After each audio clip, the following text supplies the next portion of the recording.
Where do I really begin? Almost 2 years have gone, but where do I start? Do I start from that day when I came home and got to know that we had to move away just because of some silly future my sister was dreaming of? Nah. Maybe that day in December when I came home and started to cry due to silly reasons that today 2 years later for me sounds so unimaginable to feel. Maybe.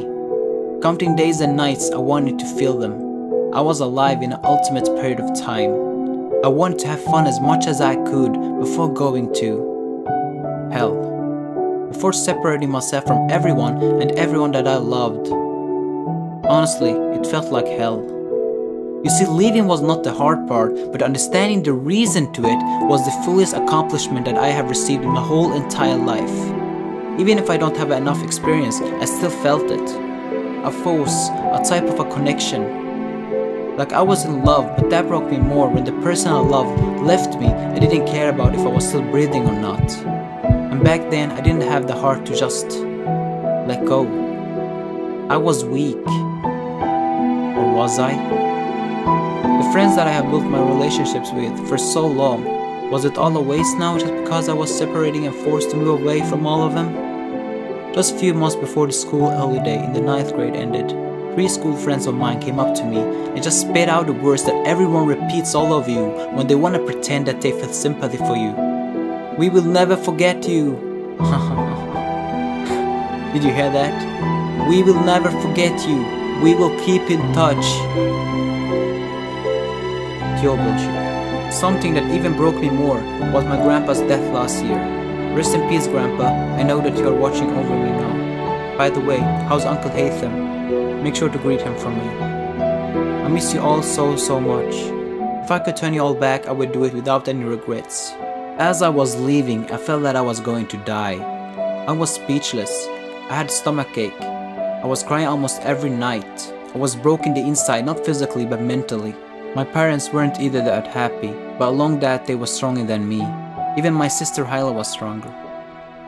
Just days before leaving, I was enjoying my friends and cousins and the environment that I had grew up with since I was the 5-year-old little shy, sentimental kid who stood up for himself when it was needed. But all that did not help, and all of it came to change to even become worse. The first weeks in Stockholm was like a vacation for all of us in the family. Shopping and eating new restaurants was on a daily basis a need. The satisfaction that we all found there was in living that way. It felt like we had eaten in every restaurant that existed. Every day with non-stop. Things didn't get better, not for me at least. Cause I got on. You guessed it. You see, I didn't take the drugs took me. I didn't come to the drugs came to me. And when I say drugs, I mean a real addiction type of thing. The drugs that were in my head, not those that I never took, but the evil ones. I didn't feel good. I was sitting in my bed for like 10 hours straight after waking up every day, and I was not exercising like I used to do back in Värnamo. One day I called a floorball team to begin training again like I used to do. The coach said come and test training with us, but I had just become too weak to even go up and start all over again. I wasn't myself. I wasn't with friends anymore. Now that I had moved away, I started to consider myself as a bullied boy. My friends there in Värnamo started to call me, but I dissed all of them by just ignoring them. I didn't know what I was doing. I'm sorry guys. I was in a completely wrong direction and I started to lose weight. Not that I was too thick, but I became more skinny than usual. I lost like 10 kilos, no joke. I wasn't shaving nor showering. I wasn't taking care of my hygiene, my health. When I was depressed, I was almost killing myself slowly. I was losing my testosterone almost every day. I started to go to a therapist just to be able to get everything off my chest, but I quit after 1 week. That didn't help me at all because I was feeling lost. My family, on the other hand, was not too happy for what was going on with me, with my crazy thoughts. I was fighting myself and my family like I had a demon inside me who controlled my body entirely. I was stressed, angry, full of hatred, worried about the future, and I had a bad self-esteem. I stopped playing video games, which was one of my favorite hobbies at that time. I wasn't playing the violin anymore, and my nails were too long and dirty.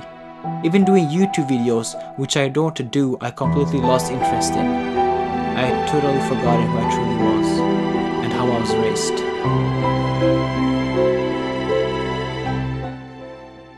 Today and right now, I'm happy to say that I'm healthy.